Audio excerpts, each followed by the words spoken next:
नमस्कार दोस्तों, कैसे हैं आप। और मेरे चैनल में आपका स्वागत है। तो आज के इस एपिसोड में मैं आपको बहुत ही सुंदर लक्ष्मी नारायण मंदिर के दर्शन करवाने जा रही हूं और उसी के साथ साथ मैं आपको एक बहुत सुंदर भगवान विष्णु और लक्ष्मी की प्रेम कथा की कहानी भी सुनाने जा रही हूं।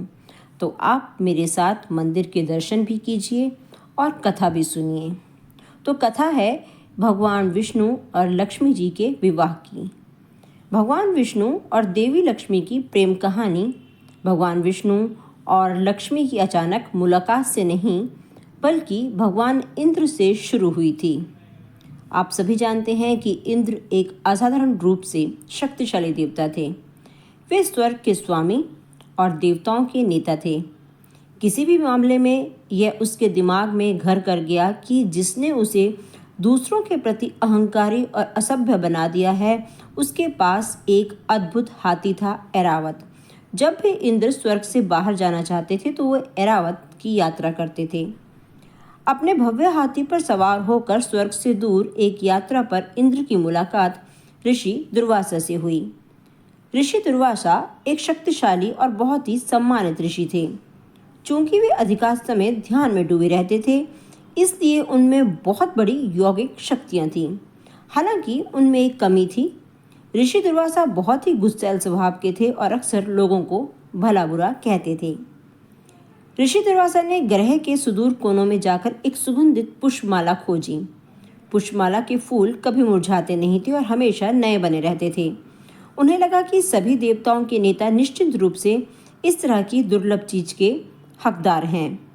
ऋषि दुर्वासा को देखकर इंद्र ने उनका स्वागत किया, लेकिन उनके प्रति कोई विशेष सम्मान नहीं दिखाया। उस समय विद्वान ऋषियों को पहचानना और उन्हें उचित सम्मान देना एक सामान्य बात थी। इस पर ऋषि दुर्वासा हालांकि क्रोधित नहीं हुए। ऋषि दुर्वासा ने यह हार इंद्र को दे दिया और इंद्र ने इस हार को हाथी के गले में पहना दिया। हाथी को हार की तेज सुगंध बर्दाश्त नहीं हुई और उसने हार को झटक दिया। इससे ऋषि क्रोधित हो गए और उन्होंने इंद्र और उनके साथी देवताओं को श्राप दे दिया। इंद्र को अब जल्दी ही पता लग गया कि उनकी तरह अब दूसरे देवता भी अपनी शक्ति खोने लगे हैं और वे सब बहुत थक चुके थे। असुरों को युद्ध करने का सुनहरा अवसर मिल गया। देवताओं ने हार मान ली और उन्हें अपने गृह नगर देवलोक से भागना पड़ा। असुरों ने अपने नेता बलि को देवलोक का राजा बना दिया। असुरों के कारण अपनी हानि से थके हुए और असंतुष्ट देवता आखिरकार ब्रह्मा के स्थान पहुंचे। ब्रह्मा को आश्चर्य हुआ कि आखिर इंद्र एक सम्माननीय ऋषि के प्रति इतना अहंकारी कैसे हो सकता है। इंद्र बहुत उदास था, दुखी था और चाहता था कि काश वह ऋषि दुर्वासा से कभी मिला ही ना होता। अब इंद्र ब्रह्मा के चरणों पर गिर पड़ा और उनसे अन्य देवताओं की सहायता करने को कहा, क्योंकि उन्हें इस बात का ध्यान था कि उन्हें जो कुकर्म किए हैं उनका दंड उन्हें अवश्य मिलेगा। भगवान ब्रह्मा समझ गए कि इंद्र पर अब और अधिक क्रोधित होने का कोई फायदा नहीं है। उन्होंने इंद्र को विष्णु के पास जाने को कहा। अब इंद्र विष्णु के पास गए और बोले कि अब केवल आप ही हमारी असुरों से मदद कर सकते हैं। इंद्र ने अपना सिर उठाया। ब्रह्मा भी कुछ हद तक हैरान दिखे। विष्णु मुस्कुराए, क्या आप जानते हैं कि हमारे विशाल महासागर के अंदर कौन कौन सी गुप्त जानकारियां छिपी हैं? सभी देवताओं ने अपना सिर हिलाया। उस समय पूरी दुनिया में एक ही समुद्र बह रहा था। वह बहुत गहरा समुद्र था जिसकी कभी जांच नहीं की गई थी, जिसमें अमृत था। विष्णु ने देवताओं को बताया। सभी देवताओं ने आश्चर्यचकित होकर देखा। अमृत एक परम पेय था। जो कोई भी अमृत पीता था वह कभी नहीं मरता था और ना ही बूढ़ा होता था। वह असाधारण रूप से शक्तिशाली बन जाता था। उन्हें खतरनाक मंदार पर्वत को तोड़कर उसे सागर तक ले जाने तथा सागर से अमृत निकालने के लिए उसे मथनी के रूप में प्रयोग करने हेतु असुरों की सहायता की आवश्यकता थी। समुद्र मंथन विशाल समुद्र से अमृत को अलग करने के लिए किया गया था। देवों और दानवों ने लंबे समय तक अमरता प्राप्त करने के लिए समुद्र तल से दिव्य अमृत निकालने की चुनौती में भाग लिया, यदि कोई आध्यात्मिक दृष्टिकोण से समुद्र मंथन की जांच करने में कामयाब हो जाता है तो यह उस चिंतन के मार्ग की ओर संकेत करता है जिससे व्यक्ति को अपने अंदर शरण लेने वाली सभी चीज़ों को बाहर निकालने के लिए गुजरना चाहिए। जो चीज़ें सामने आ जाती हैं उनमें से कुछ अनुकूल हो जाती हैं जबकि बाकी हानिकारक हो सकती हैं। इसके बाद समुद्र की हलचल का अर्थ है बोध।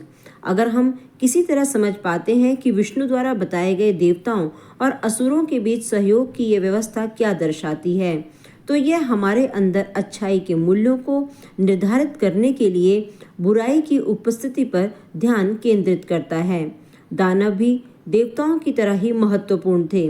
जो व्यक्ति अच्छाई और बुराई को अलग करने में सफल हो जाता है उसे आनंद की प्राप्ति होती है और ये आनंद अमृत है। समुद्र मंथन के दौरान कमर पर बैठी हुई लक्ष्मी समुद्र से निकली।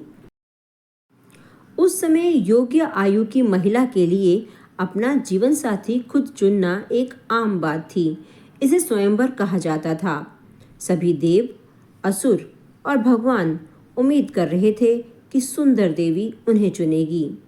देवी लक्ष्मी ने सभी एकत्रित देवों, असुरों और देवताओं को देखा, लेकिन विष्णु ने अपनी अद्भुत चमकती आँखों और शरारती मुस्कान से उनका ध्यान अपनी ओर आकर्षित किया।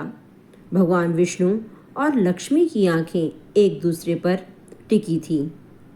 लक्ष्मी ने एक बार मुस्कुराकर भगवान विष्णु को माला पहनाई और उन्हें बाकी सभी के ऊपर रखा। देवताओं ने भगवान विष्णु और देवी लक्ष्मी के विवाह को मंजूरी दे दी। वे सभी मानते थे कि वह मात्र सर्वोच्च देवी थी जो भगवान विष्णु की पत्नी, उनकी शक्ति और उनकी एकजुटता बनने के लिए लक्ष्मी के रूप में प्रकट हुई थी। इसके बाद असाधारण धूमधाम और प्रदर्शन के साथ समुद्र की हलचल के दौरान भगवान विष्णु और देवी लक्ष्मी का विवाह संपन्न हुआ। श्रीनाथ यानी कि सबसे प्रिय के नाम से प्रसिद्ध विष्णु ने तब श्रीवत्सा को अपनी छाती पर धारण किया जो लक्ष्मी का प्रतीक है। इसके बाद विष्णु ने दुष्ट शक्तियों से युद्ध किया और दुनिया के द्वारपाल के रूप में अपने कर्तव्यों का पालन किया और देवी ने उन्हें अपना प्यार और स्नेह दिया और एक समर्पित जीवन साथी के रूप में उनकी देखभाल की। तो दोस्तों, ये थी कथा भगवान विष्णु और लक्ष्मी जी के विवाह की। क्या कभी आपने सोचा है कि लक्ष्मी जी क्यों दबाती है विष्णु जी के पैर?